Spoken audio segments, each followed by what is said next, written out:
listening is a good diagnostic device as far as telling if it needs any oil or grease. If it makes that noise, you're in a good spot.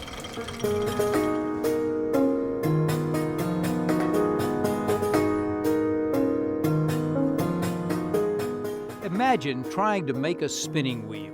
It must be fully functional and look good. And oh yeah, it must be made of glass.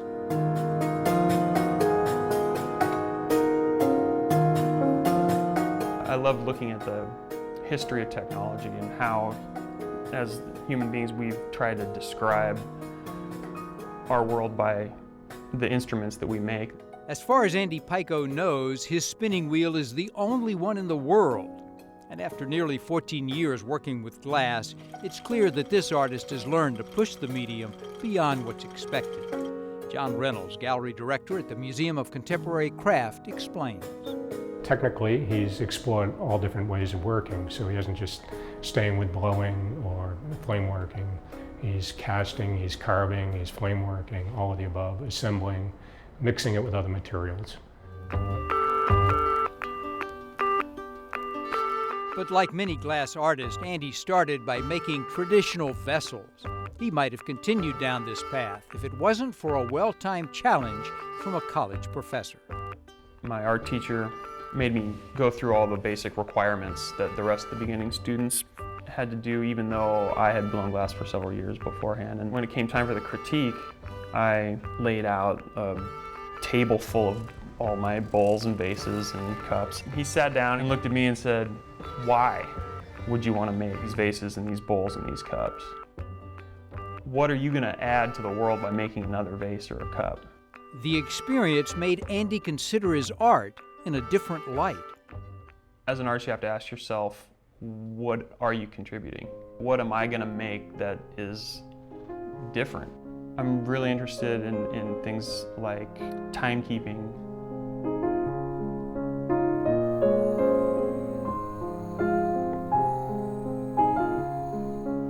And weights and measurements.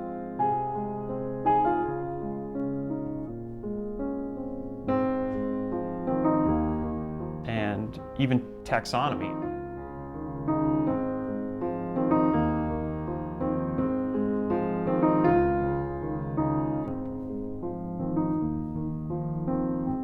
The things we're looking at as, just as curious, conscious human beings. I look at an old machine and think, how can I translate this into what I do?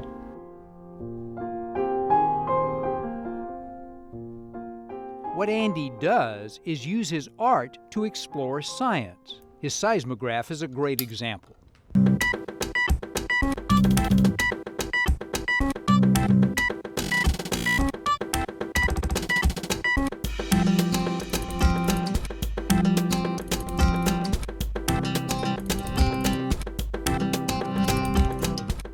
It's like any sensitive instrument, it takes a little bit of fine-tuning. When I made it, we were working at a shop that was right next to some train tracks, and the goal was to make the seismograph register the train as it went by. And I got it to register that. Seismograph works on the idea that objects at rest tend to stay at rest, one of those pesky physics laws.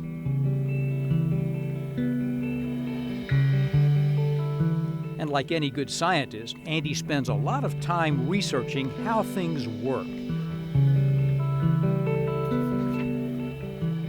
Each piece is designed very specifically. A 1/4 inch in any direction can make a huge difference in functionality.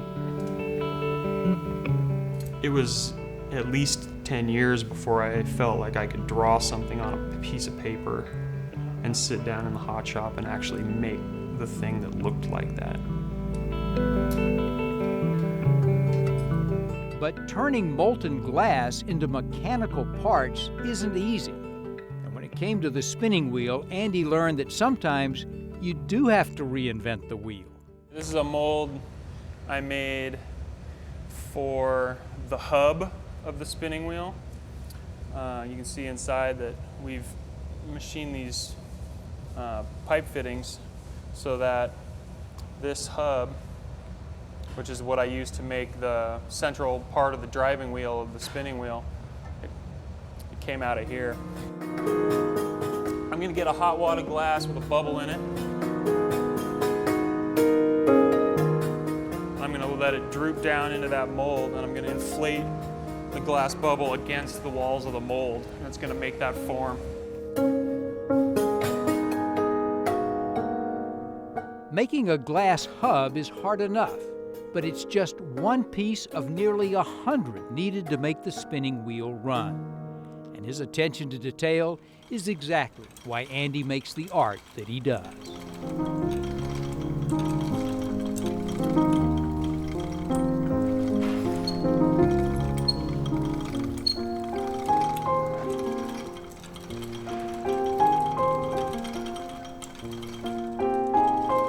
For artists in particular, I think it's important that we communicate our way of looking at the world and translating what we see into forms, into sculpture, into painting, in order to communicate our experience of the everyday world to other people.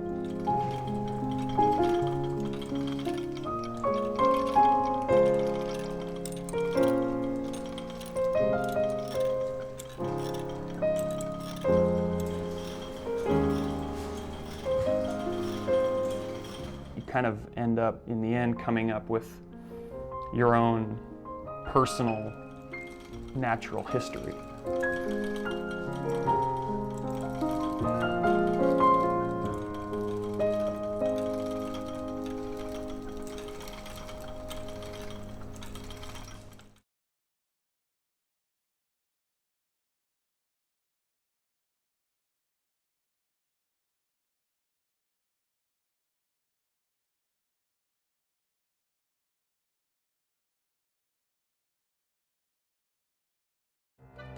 Oregon Art Beat shares the stories of Oregon's amazing artists, and member support completes the picture.